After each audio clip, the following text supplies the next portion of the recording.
আসসালামু আলাইকুম guys, Cynthia friend, কি অবস্থা? সবাই কেমন আছেন? তো আজকে আমি কোথায় যাচ্ছি, কেন যাচ্ছি, কিসের জন্য যাচ্ছি, আর সাথে আমার কে কে যাচ্ছে নাকি আমি একাই যাচ্ছি, আপনাদের সাথে আজকে সব কিছু শেয়ার করব। আজকে আমার সাথে অতি স্পেশাল একটা মানুষ আছে। তো ওই মানুষটাকে আমি সত্যি অসম্ভব ভালোবাসি। আর সেটা কে জানেন? আমার বেস্ট ফ্রেন্ড। আর আমার বেস্ট ফ্রেন্ড মানেই আমার একটা প্রশান্তি, যে আমার সব কিছু বোঝে। সত্যি ও আমার কাছে অনেক স্পেশাল একটা মানুষ, কারণ আমার বেস্ট ফ্রেন্ডকে আমি অনেক ভাগ্য করে পাইছি। এই দুনিয়ার স্বার্থপর মানুষ সবাই, তো সহজে কাউকে ভালো একটা বন্ধু পাওয়া যায় না, সবাই নিজের স্বার্থ দেখে। কিন্তু আমি আমার বেস্ট ফ্রেন্ডকে পেয়ে সত্যি আমি নিজেকে অনেক অনেক ভাগ্যবান মনে করি, কারণ ও আমাকে সব সময় বোঝে, যেটা আমার ফ্যামিলি বোঝে না বা এরকমই কিছু। বাট ও আমাকে অলওয়েজ সাপোর্ট দেয় যে আমি আছি তোমার পাশে, এই রকমই একটা আর কি। ওর সাথে থাকলে আমি অন্যরকমই একটা প্রশান্তি পাই, অন্যরকমই হাসি খুশি থাকি। কথায় আছে না, মানুষ যে যার কাছে শান্তি পায়, মানসিক শান্তি পায়, টেক কেয়ার পায়, তার কাছেই মানুষ থাকতে চায়। তো ও আমার সত্যি খুব স্পেশাল একটা মানুষ। আর আজকে আমি ওকে নিয়ে যাচ্ছি একটু খাওয়া দাওয়া করতে আর ঘুরতে, তার জন্য ওকে সাথে নিয়ে নিছি।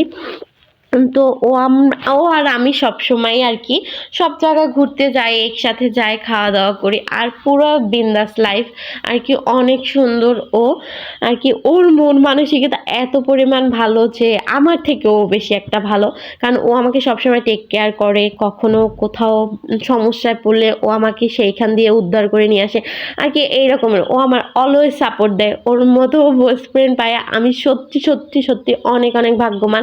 তো এই দেখেন, আমরা কিন্তু এই মামার দোকানে ফুচকা খাইতে চলে আসছি, আর ফুচকা আর ঝালমুড়ি চটপটি তিনটাই খাইতে চলে আসছি।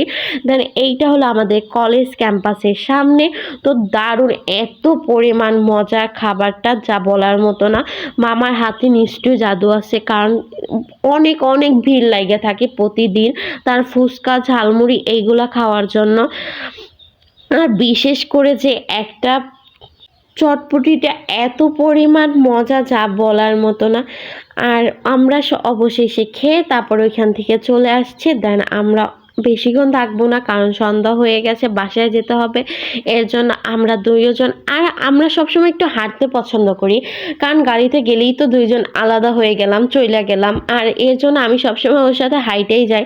ও যদি গাড়িতে উঠতেও চায়, আমি চাই না, কারণ ওর সাথে থাকতে আমার প্রচুর পরিমাণ ভাল লাগে, এনজয় করতে অনেক ভাল লাগলে। বাট আমি ওকে ক্যামেরার সামনে আনবো না।